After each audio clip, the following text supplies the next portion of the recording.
Bonjour mes amis, bonjour mes élèves, heureux d'être avec vous aujourd'hui pour cette nouvelle capsule intitulée Diffusion et convection. Quelle différence? D'accord, donc on va commencer par comprendre tout d'abord la diffusion. Pour comprendre la diffusion, j'ai réalisé deux régions, c'est-à-dire une région où j'ai plus de particules, égale à 100 particules, d'accord? Ça veut dire ici, c'est plus concentré que dans l'autre région où j'en ai uniquement 10 particules. Pour ne pas avoir d'autres phénomènes, je vais prendre la même température ici et là. C'est la température initiale, 300, 300. Et de même type de particules, c'est-à-dire ce qui distingue ces particules-là à celles-là, c'est tout simplement la couleur, c'est-à-dire même particule parce que nous avons même masse et même rayon pour les particules. Donc on va éliminer cet obstacle-là et on va regarder ce qui se passe. Voilà, donc qu'est-ce qu'on voit? Donc on voit que les particules bleues et maigres, d'accord, de l'autre région, d'accord, et maigres.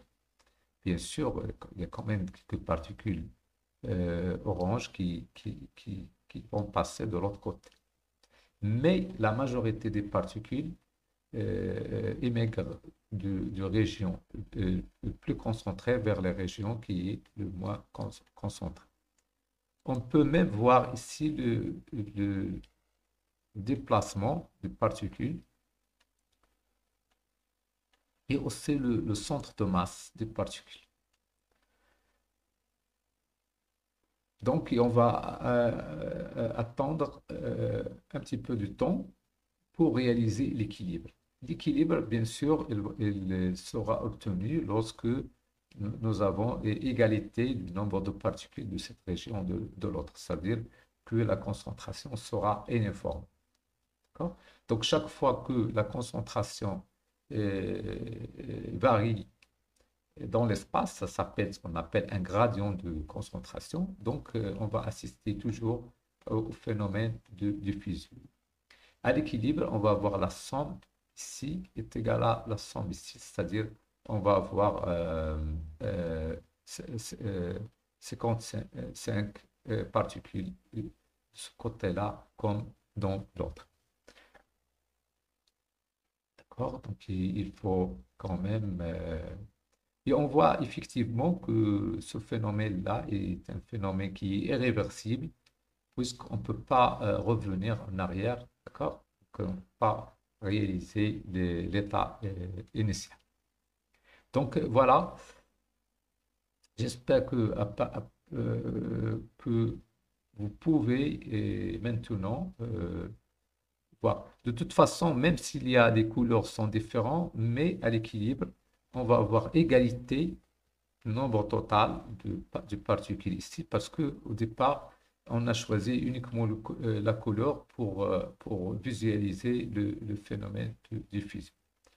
Maintenant, on va passer à ce qu'on appelle la convection, phénomène de la convection.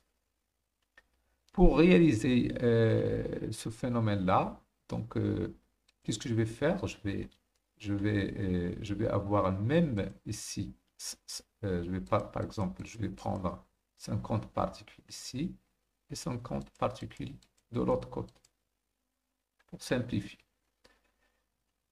Mais ce que je vais faire, je vais prendre ici, donc, soi-disant, une température faible, 100, et ici, donc, je vais augmenter la température 50. Donc, nous avons le même nombre de particules, d'accord? Donc, pour ne pas avoir la diffusion, donc on a pris le même nombre de particules. Et ici, on a changé un petit peu le- la température. Vous pouvez voir ici qu'il y a plus d'agitation, donc ici que de l'autre côté. Parce qu'en fait, la température, il est liée à la vitesse quadratique d'une particule. c'est-à-dire à la moyenne du vitesse au carré, donc c'est-à-dire à l'énergie cinétique. Voilà, ça c'est notre état initial. Donc on va éliminer l'obstacle et on verra ce qui se passe.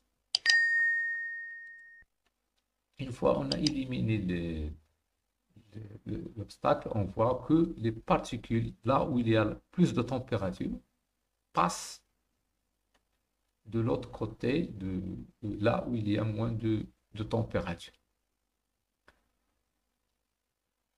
Donc voilà, ça représente, c'est pas la diffusion, ça c'est en fait la convection, d'accord? Donc, c'est-à-dire, donc on va évoluer vers un état où on va avoir, si vous voulez, égalité de la température.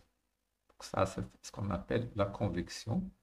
Donc on voit que ici, il y a augmentation de la température. Par contre, ici, nous avons une diminution de la température.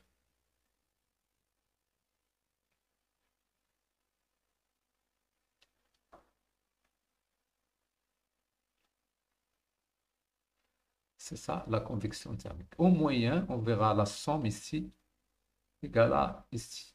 D'accord? Donc, 50-50. Donc, c'est-à-dire, on verra 50 ici et 50 de l'autre côté, à l'équilibre.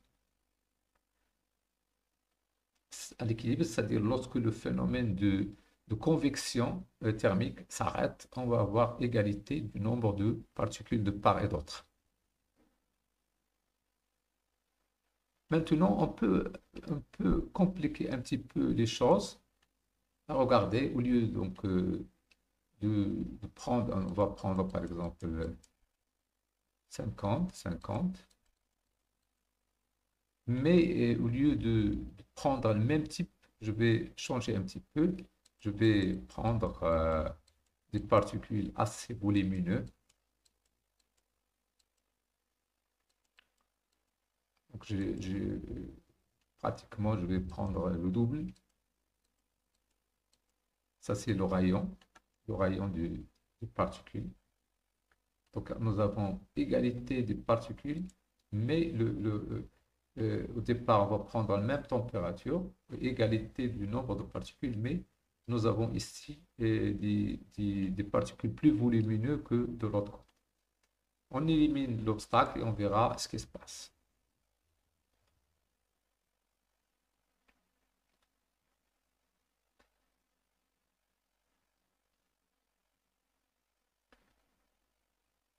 Donc, qu'est-ce que nous avons ici? Nous avons la diffusion. Mais la diffusion des particules bleues de ce côté-là et la diffusion des particules oranges de ce côté.